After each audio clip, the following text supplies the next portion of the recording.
feeling begins, timidity and distrust are its companions. Heritage from old wicked days when love and violence went often hand in hand. The bent head, the averted eye, the faltering voice, the wincing figure.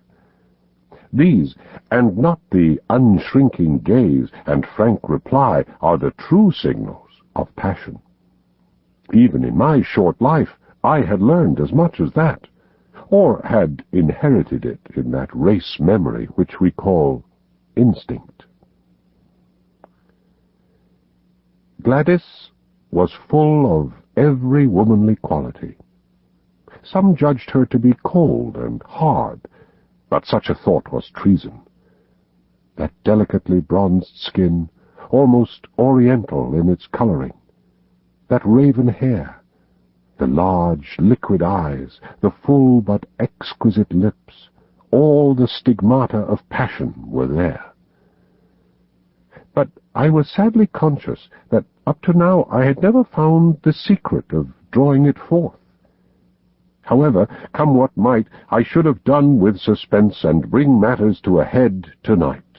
She could but refuse me, and better be a repulsed lover than an accepted brother. So far my thoughts had carried me, and I was about to break the long and uneasy silence when two critical dark eyes looked round at me, and the proud head was shaken in smiling reproof. "I have a presentiment that you are going to propose, Ned. I do wish you wouldn't, for things are so much nicer as they are." I drew my chair a little nearer. "Now, how did you know that I was going to propose?" I asked in genuine wonder.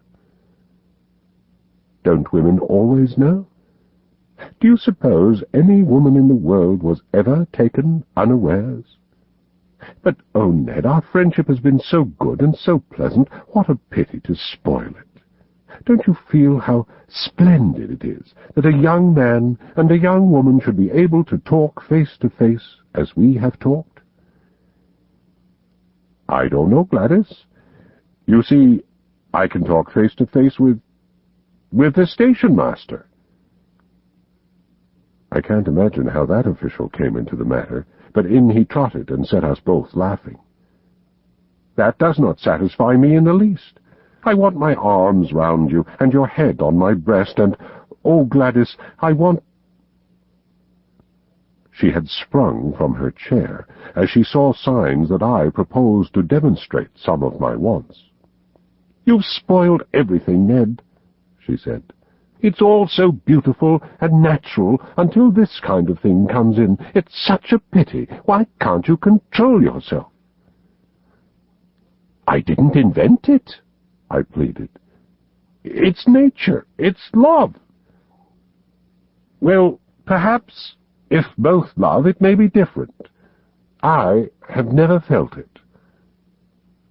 "But you must. You with your beauty, with your soul. Oh, Gladys, you were made for love. You must love."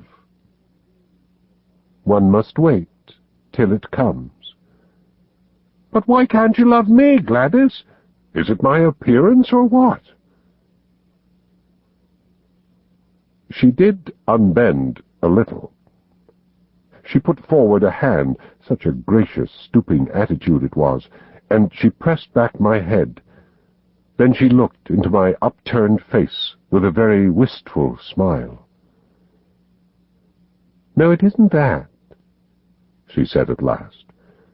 "You're not a conceited boy by nature, and so I can safely tell you it is not that. It's deeper." "My character?" She nodded severely. "What can I do to mend it? Do sit down and talk it over." "No, really, I won't, if you'll only sit down." She looked at me with a wondering distrust which was much more to my mind than her whole-hearted confidence. How primitive and bestial it looks when you put it down in black and white. and perhaps, after all, it is only a feeling peculiar to myself. Anyhow, she sat down.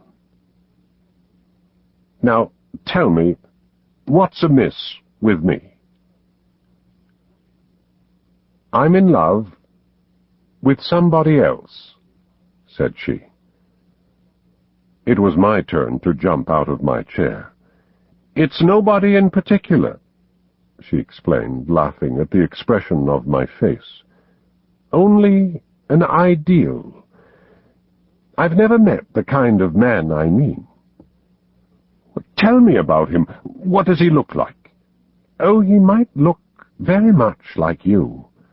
How dear of you to say that. Well, what is it that he does that I don't do? Just say the word. Teetotal, vegetarian, aeronaut, theosophist, Superman. I'll have a try at it, Gladys, if you will only give me an idea what would please you. She laughed at the elasticity of my character. Well, in the first place, I don't think my ideal would speak like that, said she. He would be a harder, sterner man, not so ready to adapt himself to a silly girl's whim. But above all, he must be a man who could do, who could act, who could look death in the face, and have no fear of him. A man of great deeds and strange experiences. It is never a man that I should love, but always the glories he had won, for they would be reflected upon me. Think of Richard Burton. When I read his wife's life of him, I could so understand her love. And Lady Stanley, did you ever read the wonderful last chapter of that book about her husband? These are the sort of men that a woman could worship with all her soul, and yet be the greater, not the less, on account of her love, honored by all the world as the inspirer of noble deeds. She looked so beautiful in her enthusiasm that I nearly brought down the whole level of the interview. I gripped myself hard and went on with the argument. "We can't all be Stanleys and Burtons," said I. "Besides, we don't get the chance. At least, I never had the chance. If I did, I should try to take it." "But chances are all around you. It is the mark of the kind of man I mean that he makes his own chances. You can't hold him back. I've never met him, and yet I seem to know him so well. There are heroisms all round us waiting to be done. It's for men to do them, and for women to reserve their love as a reward for such men. Look at that young Frenchman who went up last week in a balloon. It was blowing a gale of wind, but because he was announced to go, he insisted on starting. The wind blew him 1,500 miles in 24 hours, and he fell in the middle of Russia. That was the kind of man I mean. Think of the woman he loved, and how other women must have envied her. That's what I should like to be, envied for my man. I'd have done it to please you. But you shouldn't do it merely to please me. You should do it because you can't help yourself, because it's natural to you, because the man in you is crying out for heroic expression. Now, when you described the Wigan coal explosion last month, could you not have gone down and helped those people in spite of the choke damp? I did. You never said so. There was nothing worth bucking about. I didn't know. She looked at me with rather more interest. That was brave of you. I had to.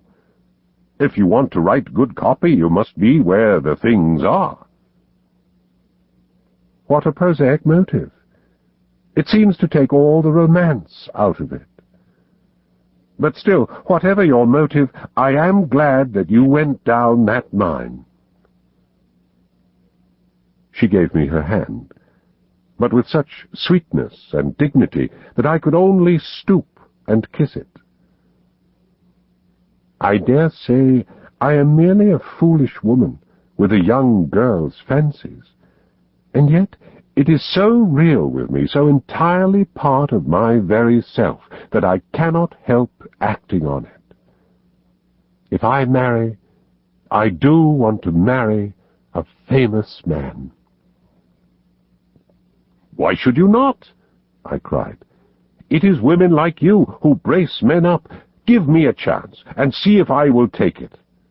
Besides, as you say, men ought to make their own chances, and not wait until they are given. Look at Clive, just a clerk, and he conquered India. By George, I'll do something in the world yet." She laughed at my sudden Irish effervescence. "Why not?" she said. "You have everything a man could have. Youth, health, strength, education, energy. I was sorry you spoke, and now I am glad, so glad if it wakens these thoughts in you. And if I do—" Her dear hand rested like warm velvet upon my lips. "Not another word, sir. You should have been at the office for evening duty half an hour ago. Only I hadn't the heart to remind you. Some day, perhaps, when you have won your place in the world, we shall talk it over again." And so it was that I found myself that foggy November evening pursuing the Camberwell tram with my heart glowing within me, and with the eager determination that not another day should elapse before I should find some deed which was worthy of my lady. But who in all this wide world could ever have imagined the incredible shape which that deed was to take, or the strange steps by which I was led to the doing of it? And, after all, this opening chapter will seem to the reader to have nothing to do with my narrative. And yet there would have been no narrative without it. For it is only when a man goes out into the world with the thought that there are heroisms all round him, and with a desire all alive in his heart to follow any which may come within sight of him, that he breaks away, as I did, from the life he knows, and ventures forth into the wonderful, mystic twilight land where lie the great adventures and the great rewards. Behold me, then, at the office of the Daily Gazette, on the staff of which I was a most insignificant unit, with the settled determination that very night, if possible, to find the quest which should be worthy of my Gladys. Was it hardness? Was it selfishness that she should ask me to risk my life for her own glorification? Such thoughts may come to middle age, but never to ardent 23 in the fever of his first love.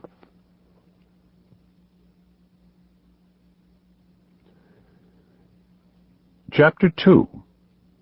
Try Your Luck with Professor Challenger. I always liked McCardle, the crabbed old round-backed red-headed news editor, and I rather hoped that he liked me. Of course, Beaumont was the real boss, but he lived in the rarefied atmosphere of some Olympian height from which he could distinguish nothing smaller than an international crisis or a split in the cabinet. Sometimes we saw him passing in lonely majesty to his inner sanctum, with his eyes staring vaguely and his mind hovering over the Balkans or the Persian Gulf. He was above and beyond us. But McCardle was his first lieutenant, and it was he that we knew. The old man nodded as I entered the room, and he pushed his spectacles far up on his bald forehead.